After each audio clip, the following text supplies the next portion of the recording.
हमारे साथ मौजूद है रावलपिंडी के एडीसी डॉक्टर हसन तारिक साहब, जो इस पूरे मामलात को देखते हुए आ रहे थे और जो ये नान भाइयों के साथ जो मामलात तय हुए थे, ये सब के सब की जो निगरानी है ये भी डॉक्टर साहब कर रहे थे। डॉक्टर साहब अस्सलाम वालेकुम। जी वालेकुम। अच्छा सर, रावलपिंडी में ओवरऑल तो खैर पंजाब समेत पूरे पाकिस्तान में आटा जो है उसकी कीमतों में इजाफा हो गया है और जहां शहरियों को महंगा आटे की वजह से परेशानी का सामना करना पड़ रहा है, तो दूसरी जानिब तंदूर वाले जो है नान भाइयों ने रोटी की कीमतों में इजाफा कर दिया है। इसी हवाले से आप लोग ज़िला इंतज़ामिया की जानिब से आप रिप्रेजेंट कर रहे थे और आपने नान भाइयों के साथ बैठ के एक लाया अमल तय किया। पहले तो बता दें कि वो लाया अमल क्या था, कौन सी ऐसी स्ट्रेटजी थी जिसके तहत आटा जो है वो प्रोवाइड करना था, और उसके बावजूद नान भाइयों की जानिब से जो हड़ताल की गई वो क्यों की गई और मज़ीद आगे क्या करने जा रहे हैं? जी बहुत शुक्रिया जी। अच्छा देखें कि सबसे पहले तो जो नान भाइयों को हमने क्वालिटी और क्वांटिटी आटे की ये इंश्योर की। हमने एक प्रॉपर गोदाम जो गंदम का गोदाम है उसको डेजिग्नेट किया, जहाँ पे कम से कम 20,000 तक आटे का थैला जो है क्वालिटी आटा वो वहाँ पे दस्तयाब है, और उनको होलसेल रेट पे जो एक्स मिल रेट है वहाँ पे उनको दस्तयाब किया जा रहा है।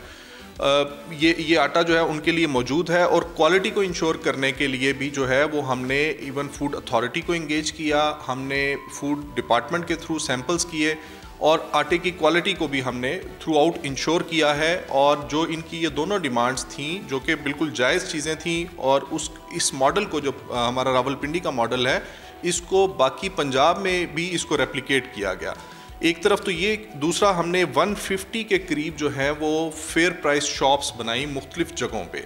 जहाँ पे अभी तक हम कम से कम 3,000 मेट्रिक टन तक आटा जो है वो 10 किलो और 20 किलो के थैलों की शक्ल में हम दस्तयाब कर चुके हुए हैं।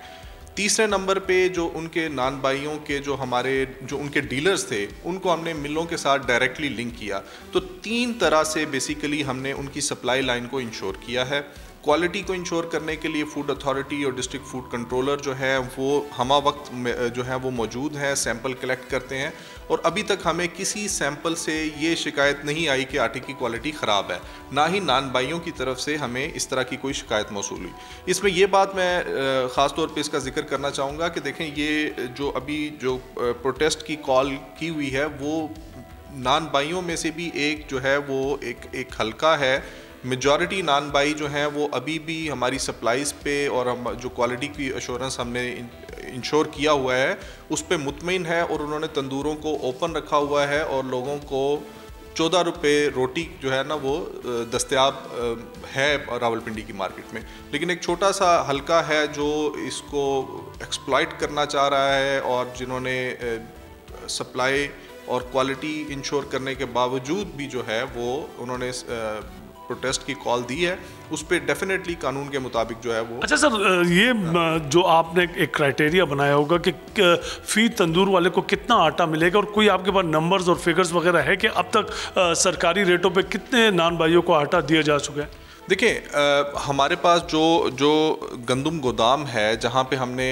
20,000 आटे की थैले हमने हमा वक्त मुयस्सर किए हुए हैं, वहाँ पे नान भाई आते हैं, वो उनके बाजुकात उनके डीलर्स भी आते हैं, और उनको जितना भी आटा दस्तयाब रिक्वायरमेंट उनकी जितनी भी होती है वो उनको सप्लाई की जाती है।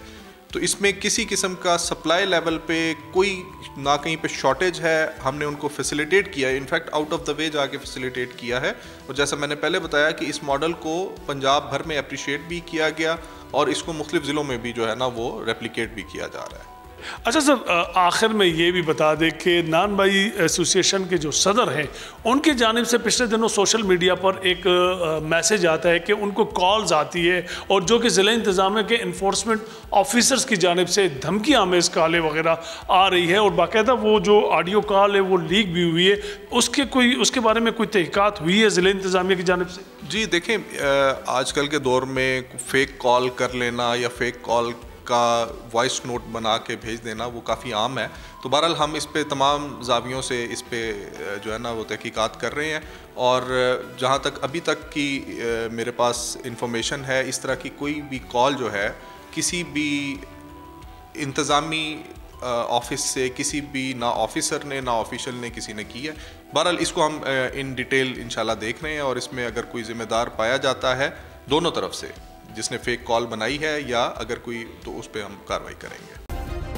सब्सक्राइब करें और बेल दबाएं ताकि कोई खबर रह न जाए।